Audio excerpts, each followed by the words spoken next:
Bird hit বা পাখির আঘাতে বিমান বাংলাদেশ এয়ারলাইন্সের একটি বিমানে যান্ত্রিক ত্রুটি দেখা দিয়েছে। রোববার সকাল 8:15টার দিকে বিমানবন্দরে অবতরণের আগে এ ঘটনা ঘটে। সৈয়দপুর বিমানবন্দর সূত্র জানায়, ঢাকার হযরত শাহজালাল আন্তর্জাতিক বিমানবন্দর থেকে উড়ে এসে সৈয়দপুর বিমানবন্দরে নামার সময় সকাল 8:30টার দিকে BG 4491-492 বিমানটির সামনের অংশ পাখির সঙ্গে ধাক্কা লাগে। এতে যান্ত্রিক ত্রুটি দেখা দেয়। তবে ত্রুটি সারিয়ে 73 জন যাত্রী নিয়ে বিমানটি ঢাকার উদ্দেশ্যে ছেড়ে গেছে। এ বিষয়ে সৈয়দপুর বিমানবন্দরের ম্যানেজার বাহাউদ্দিন জাকারিয়া জানান, সকাল 8:30টার দিকে ফ্লাইটটি 71 জন যাত্রী নিয়ে সৈয়দপুর বিমানবন্দরে অবতরণের পথে বিমানবন্দর সীমানার বাইরে বার্ড হিটের কবলে পড়ে।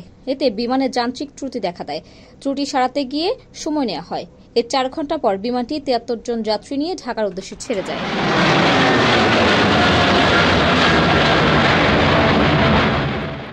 কারো কাছে স্বপ্ন পূরণ, কারো আনন্দের উপলক্ষ, আবার কারো জীবন পাল্টে দেওয়ার মুহূর্ত, কখনো জীবন বাঁচাতে সর্বোচ্চ গতিতে উড়ে চলা, কারো আবেগের শেষ মুহূর্ত, আপনজনের শেষ বিদায়ে শামিল হওয়া।